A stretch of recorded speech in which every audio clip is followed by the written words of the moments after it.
Assalamualaikum warahmatullahi wabarakatuh. Salam sejahtera untuk kita semua. Perkenalkan, saya Andri Riyadi, SPDMM, dosen tetap program studi S1 Kewirausahaan di SDN Sampit.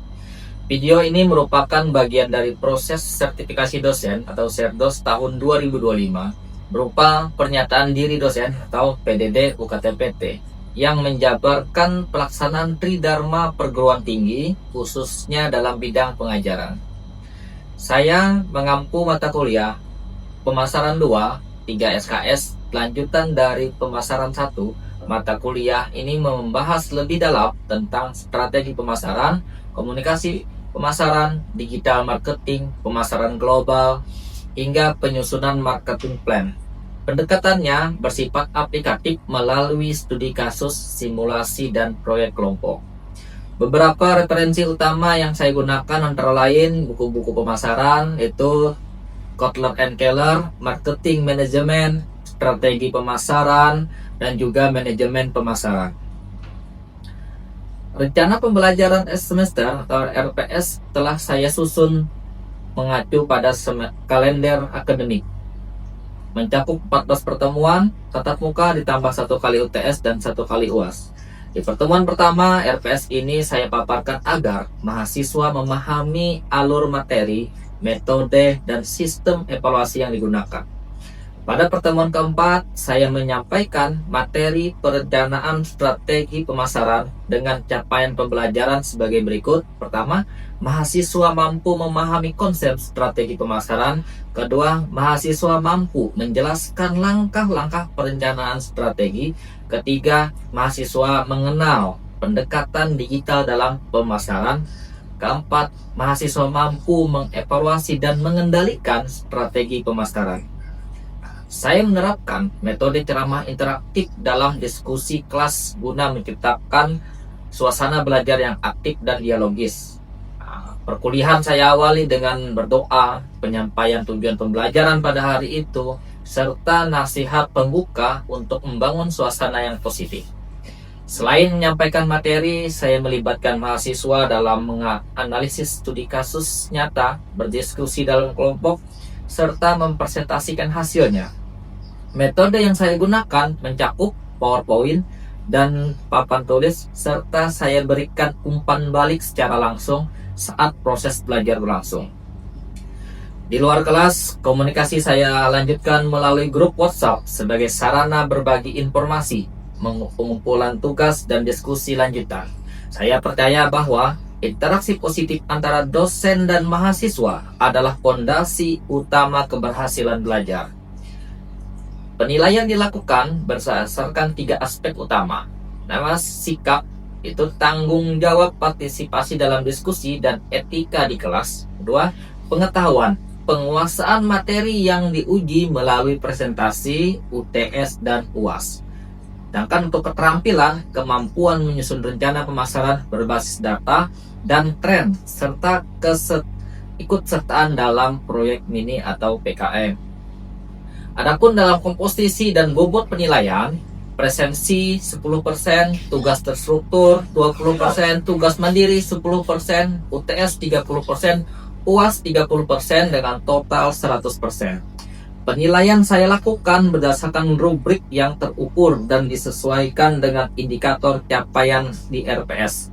Hasil penilaian saya sampaikan secara terbuka agar menjadi bahan refleksi dan peningkatan bagi mahasiswa. Sebagai pendidik, saya meyakini bahwa dosen tidak hanya berperan sebagai penyampai ilmu, tetapi juga sebagai fasilitator, inspirator, dan pembentuk karakter. Saya berkomitmen untuk terus meningkatkan kualitas pengajaran agar senantiasa relevan dengan perkembangan dunia kewirausahaan dan kebutuhan zaman. Demikian penyampaian saya, mohon maaf atas kekurangannya dalam penyampaian video ini, dan saya ucapkan terima kasih kepada Bapak Ibu Asesor Penilai. Berikut ini adalah cuplikan kegiatan belajar pada pertemuan keempat kuliah pemasaran 2 dengan topik perencanaan strategi pemasaran. Akhir kata, wassalamualaikum warahmatullahi wabarakatuh. Terima kasih. Selamat pagi kawan-kawan mahasiswa. Pagi, assalamualaikum warahmatullahi wabarakatuh. Salam sejahtera untuk kita semua. Hari ini kita akan belajar terkait dengan perencanaan strategi pemasaran di pertemuan keempat. Sebelum kita mulai topik pembahasan kita akan berdoa menurut agama dan kepercayaan kita masing-masing. Berdoa, dipersilakan.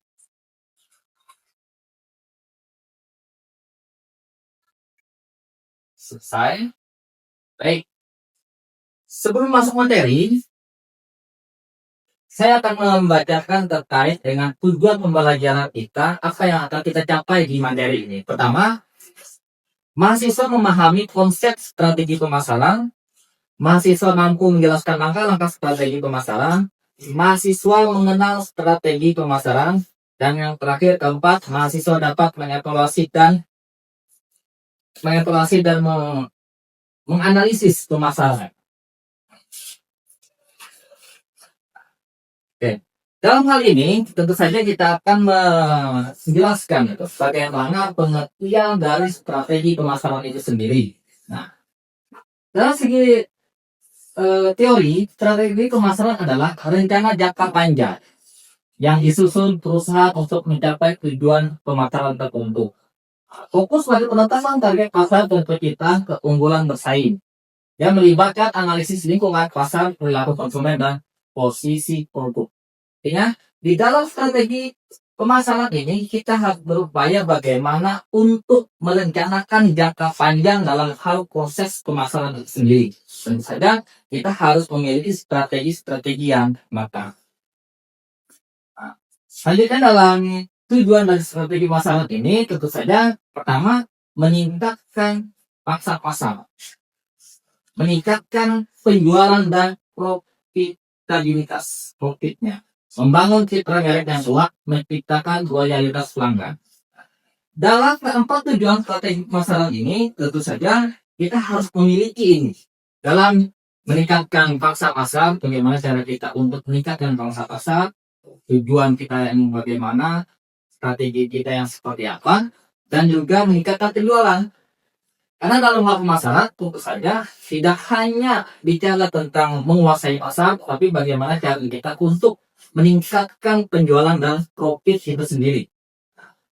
Setelah itu membangun citra merek yang kuat. Membangun citra merek yang kuat ini, kita tentu saja bagaimana membrandingnya. Membranding diri kita kah? Membranding barang kita kah? Membranding usaha kita kah? Agar usaha kita itu, merek kita itu dikenal oleh siapa? Oleh konsumen, oleh target pasar kita. Menciptakan loyalitas pelanggan. Ini bagaimana cara kita untuk menciptakan loyalitas pelanggan itu sendiri? Mungkin ada yang tahu gitu. Menciptakan loyalitas pelanggan itu sendiri. Dengan kita membangun branding kita, merek kita ini tentu saja dengan orang paham betul. Misal ada minum air mineral ini gitu ya. Tentu saja air mineral ini orang kenal itu mereknya disebut misalnya Cleo gitu. Orang suka dengan merek Cleo itu, minuman Cleo itu karena brandingnya baik, pasarannya banyak, dan juga merek terkenal, kualitasnya juga bagus. Nah, sehingga kita sebagai konsumen juga tertarik untuk minum air mineral yang bermerek Cleo itu sendiri. Ya, jadi dalam hal tujuan branding strategi pemasaran ini tentu saja harus 4 elemen ini harus kita pahami gitu ya. Dalam STP atau segmentasi, targeting, positioning ini ditambah dengan diferensiasi produk dan value propositioning. Nah ini pertama kita melihat dari segmentasi pasar. Segmentasi pasar siapa? Nah, proses membagi pasar menjadi kelompok-kelompok kecil. Kelompok-kelompok ini seperti ini kelompok ini kelompok ini. Nah, kita pilih ini. Berdasarkan karakteristik tertentu agar pemasaran lebih fokus dan efektif. Strategi, evaluasi, dan pengendalian. Setelah kita lakukan ini, langkah-langkah dalam hal perencanaan strategi ini, kita harus mengevaluasi dan mengendalikannya. Sehingga dalam ilmu manajemen maupun dalam ilmu manajemen makanan kita mengenal yang namanya selalu ada yang namanya evaluasi, mengendalikan sampai di mana produk kita ini digunakan atau dipakai atau laku dan pendapatan yang seperti apa yang didapatkan. Jika pada akhirnya mampu dikendalikan ini. Ini strategi pemasaran digital. Kita akan bahas tentang pengertian, contoh, dan unggulan. Nah, pertama, contoh strategi digital itu ada media sosial, Instagram, TikTok, ada email marketing, konten marketing, dan influencer marketing. Dan juga unggulannya, ini biaya lebih efisien, jangkauan luas, interaktif, dan real time. Apalagi saat ini, tentu saja kita semua kawan mahasiswa tentu saja sudah memiliki smartphone dalam menggunakan smartphone itu dengan baik. Misalkan membuat konten gitu, membranding diri teman-teman gitu, agar dikenal oleh orang luar sana. Oh, ini saya gitu. Saya telah sebagai ada juga yang jadi influencer agar dikenal orang gitu ya. Mungkin teman-teman sih ada yang sudah jadi influencer. Nah, jadi itu nanti bisa pengeluarannya tentu saja biaya itu lebih efisien gitu. Modalnya HP kawan Android ini, iPhone atau apa yang bisa kawan-kawan buat gitu. Jangkauannya luas, tidak hanya di masyarakat Sapit atau Taguaringin Timur, tapi skala nasional. Lagi kita sudah masuk ke media sosial nih, Instagram, TikTok, Facebook, atau yang lainnya gitu. Interaktif dan real time. Ini interaksi di media sosial dan media nyata itu mudah gitu ya. Bisa berkomunikasi menggunakan media sosial gitu. Saling tegur sapa, saling like gitu, saling komen gitu. Kompetitor kita ini siapa gitu? Yang menjadi pesaing kita ini siapa gitu. Nah, sehingga di situ kita mampu untuk menyesuaikan strategi yang kita gunakan di awal tadi, apakah sesuai atau tidak. Ini yang menjadi problem kita guys, yang harus kita pecahkan. Setelah itu tentu saja mengelola umpan balik rasa. Dengan pengelolaan umpan balik dari responnya tadi. Bagaimana dengan air mineral yang saya buat? Apakah baik atau tidak? Dengan umpan balik, apakah tas ini cocok untuk saudari gunakan gitu? Jika cocok, berarti pasti akan menginformasikan ke yang lain, wah ini produk ini bagus dan sebagainya. Jika produk ini kurang bagus dan sebagainya, saya itu kembalikan dari harus mengubah strategi di awal itu. Itu masuk ke hal pengendalian. Nah, selanjutnya kita akan masuk dalam hal studi kasus atau diskusi. Nah, nanti akan saya bagi 3 kelompok. Ada kelompok Gojek, ada kelompok Shopee, dan ada juga kelompok Tokopedia. Dalam hal ini kawan-kawan diskusikan bagaimana strategi yang digunakan. Strateginya itu seperti apa yang digunakan oleh ini. Kedua, bagaimana mereka menerapkan strategi kita. Dan yang ketiga, apa yang bisa dievaluasi dan dikembangkan dari produk, dari usaha itu. Ini saya berikan waktu 5 menit untuk kalian berdiskusi ya. Bagaimana akan saya tentukan kelompok-kelompoknya ya. Pertama di sini kelompok Gojek gitu ya. Nah, biar tidak indah-indah, saya tentukan saja apakah orang ini jadi kelompok Gojek di sini. Nah, dan di sini juga kelompok Tokopedia. Nah, kelompok Tokopedia ya. Dan yang terakhir ini kelompok Shopee ya. Oke, kelompok Shopee. Nah, silakan kawan-kawan diskusikan hal-hal yang menyangkut dari pertanyaan di slide ya. Oke, silahkan dirembukan.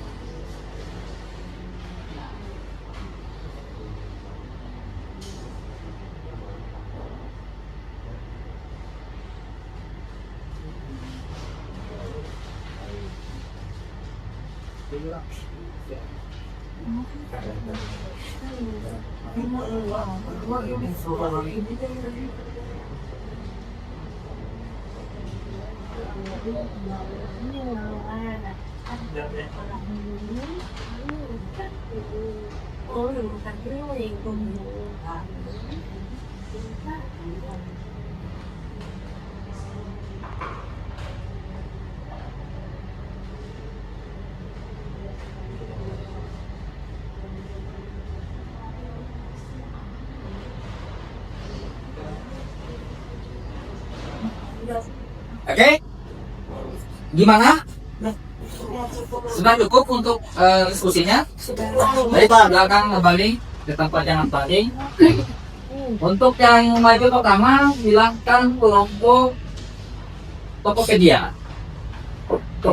Sedikit memaparkan hasil diskusinya gitu ya.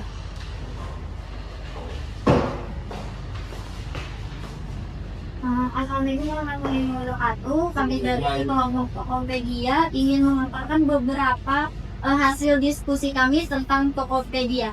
Tokopedia mempunyai strategi pemasaran yang menargetkan penjualan lokal UMKM dan pembelian dari berbagai kalangan.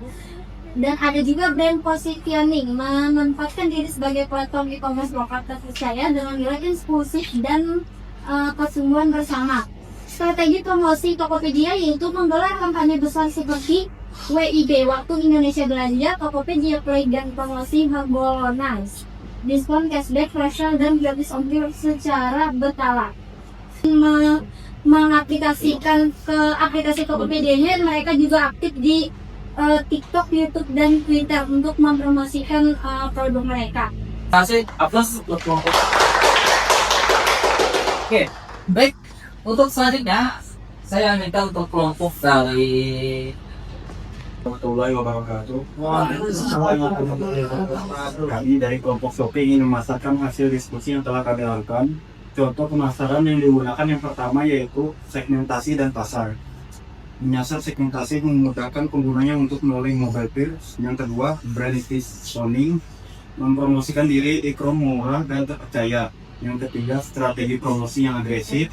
Yang keempat, kampanye lokal influencer marketing. Strategi yang diterapkan dalam aplikasi Shopee yang pertama adalah aplikasi mobile sebagai pusat layanan. Yang kedua, Shopee Live, dan Shopee Video. Fitur yang digunakan adalah fitur live streaming untuk mempromosikan produknya secara langsung. Yang ketiga ada social media marketing. Dan yang keempat, search engine marketing.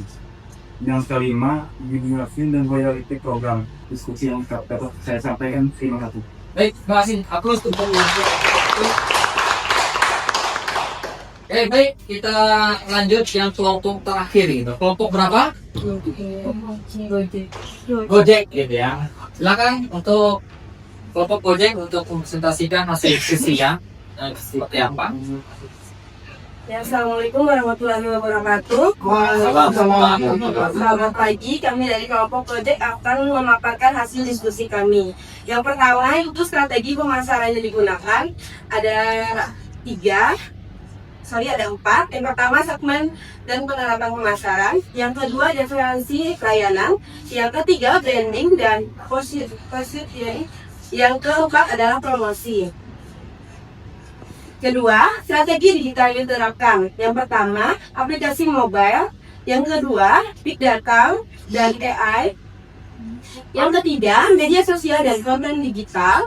Yang keempat, searching engine online. Yang kelima, CRM email marketing. Dan hasil pemaparan hasil diskusi kami. Assalamualaikum warahmatullahi wabarakatuh.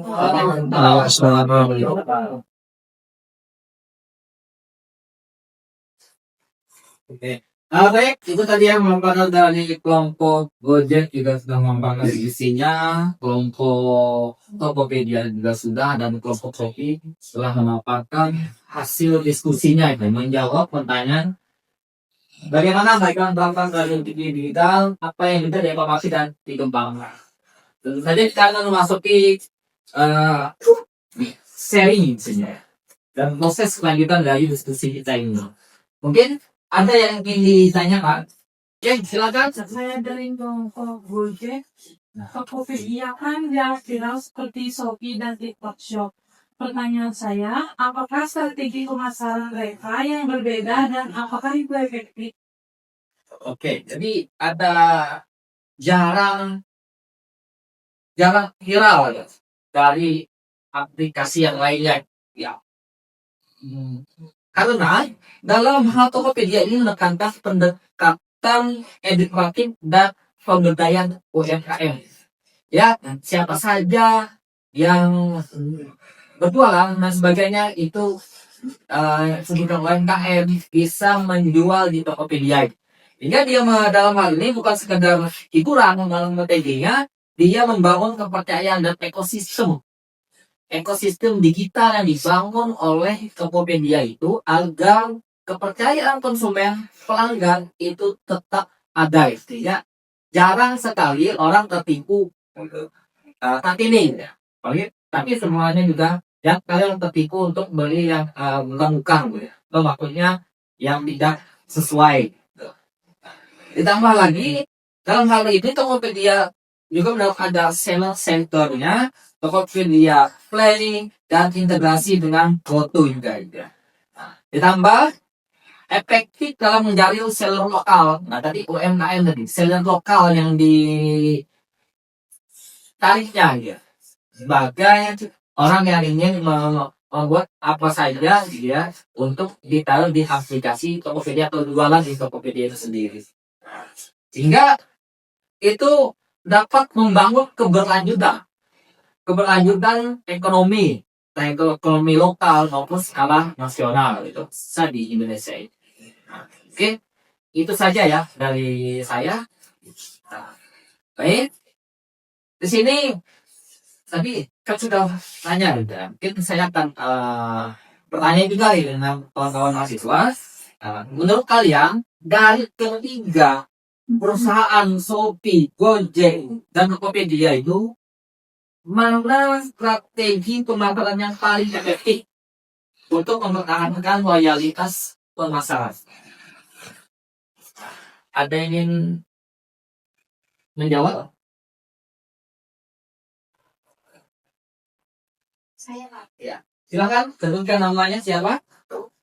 Saya Mariani. Untuk pertanyaan yang telah Bapak berikan tadi, saya memilih Gojek Kak. Karena mereka membangun loyalitas tidak hanya di promosi, tetapi dari pengalaman pengguna yang konsisten dan terintegrasi, mulai dari transportasi, makanan, hingga pembayaran. Pengguna tetap memakai Gojek karena nyaman dan satu aplikasi bisa untuk kebutuhan banyak seperti kebutuhan harian lain. Gojek gitu ya, karena dia beralasan karena Gojek itu tidak hanya untuk tetapi juga sebagai sarana transportasi gitu ya. Ketika kita pesan makanan dan sebagainya beli apa melalui aplikasi Gojek gitu ya. Oke, bagus. Ya, kita pertanyaan ada yang ingin ditanyakan dulu sebelum kita lanjut lagi diskusinya. Izin bertanya, Ya, silakan. apakah pengguna influencer dalam strategi digital benar-benar efektif atau hanya tren sementara? Penggunaan influencer strategi ya hanya sementara influencer. Dalam hal ini influencer tentu saja masih sangat relevan untuk digunakan karena dengan penggunaannya influencer ini tentu saja orang itu akan percaya apa yang dia gunakan atau dia pakai, apalagi dia seseorang yang terkenal sudah bahkan skala nasional atau dia berbohong dengan produk yang dia pasarkan, tentu saja akan menyebabkan hilang percayaan tersebut gitu ya. Sehingga dalam hal ini juga konsultan yang lain juga melihat ini bahwasanya ini real atau baik atau bagus gitu, bisa menilai yang tambah, dan itu juga harus menyesuaikan dengan segmentasi pasar yang dia tuju gitu. Untuk coba merefleksikan bagaimana kita ini selanjutnya. Ya, kita bagaimana cara kawan-kawan sebagai calon wirausahawan dapat menerapkan strategi digital sederhana. Nah, menerapkan strategi digital seperti Shopee, Tokopedia, gitu, atau yang lain-lainnya untuk kalian sebagai calon wirausaha. Gitu. Itu bagaimana? Saya ingin siapa yang ingin menjawab? Ya, silakan sebutkan namanya. Perkenalkan, nama saya Iin Kusumawati dari kelompok Gojek. Oke, silakan. Kita bisa mulai dengan menggunakan media sosial dan masak bisnis, membuat konten sederhana, membangun komunitas pelanggan, dan memberikan promo kecil-kecilan. Misalnya seperti live streaming di Instagram atau TikTok, itu bisa jadi cara murah dan efektif untuk mempromosikan produk kita. Bagus sih. Apakah kamu pernah mempromosikan produk kamu melalui platform yang kamu sebutkan itu? Iya, Pak. Pernah tidak? Produk apa saja? Makanan, skincare, dan pakaian, Pak.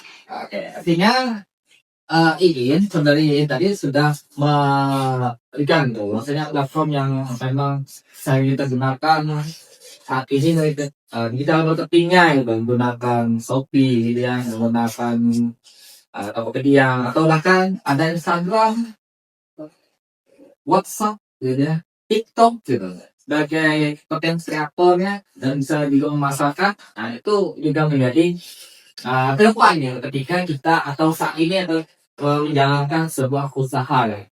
Nah di sesi penutup ini kita coba untuk bagaimana melangsungnya gitu dari materi topik utama tadi sampai dengan hasil diskusi kita. Pertama, dalam hal ini perencanaan strategi pemasaran penting untuk kesuksesan bisnis gitu ya. Jadi kita penting harus disusun berdasarkan data dan analisis pasar. Tentu saja kita harus melihat, merancang dan meriset terlebih dahulu hal-hal apa saja yang perlu kita lakukan mengenai dari produk-produk yang akan kita jual. Gitu. Sedangkan perlu fleksibilitas dan evaluasi rutin. Kita harus melihat, mengevaluasi rutin, mengevaluasi kekurangan-kekurangan kita. Hingga kita ini tidak hanya, punya saya ini selalu bagus.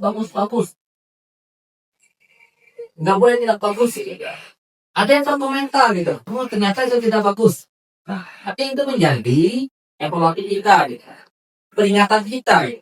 Untuk bagaimana proses produk barang yang akan kita jual itu selalu dinikmati.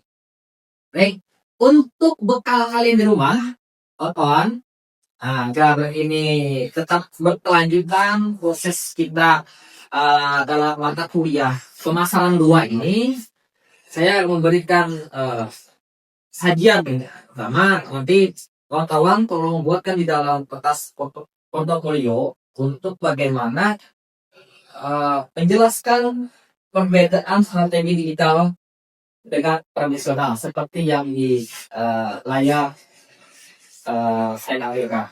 Dua, bagaimana strategi pemasaran bisa mempengaruhi loyalitas pelanggan. Dalam hal tugas ini, kawan-kawan nanti mencoba untuk bagaimana membuat marketing plan-nya, gitu. Strategi plan-nya yang harus sesuai dengan pedoman-pedoman yang pertemuan kedua kemarin sudah dijelaskan, gitu ya. Baik, terima kasih. Mungkin itu saja dari saya dan pertemuan keempat ini. Mudah-mudahan mata kuliah ini menjadi bekal untuk kita dalam semester ini dan lanjutannya. Dan juga saya juga memohon maaf apabila ada kesalahan, kekurangan, kegelapan dan hal menyampaikan ini. Sebelum saya akhiri, mungkin saya absensi terlebih dahulu kawan-kawan gitu ya. Saya menggunakan absensi itu di akhir pertemuan, di setiap pertemuan itu gitu ya. Jamila, Kelvin Alexander Utama, Dopita, Iin. Oke, baik, lengkap ya kita hadir hari ini. Baik, Itu saja dari saya. Sekali lagi saya mohon maaf. Kita akan lanjutkan minggu depan untuk materi selanjutnya. Ya. Akhir kata, selamat pagi.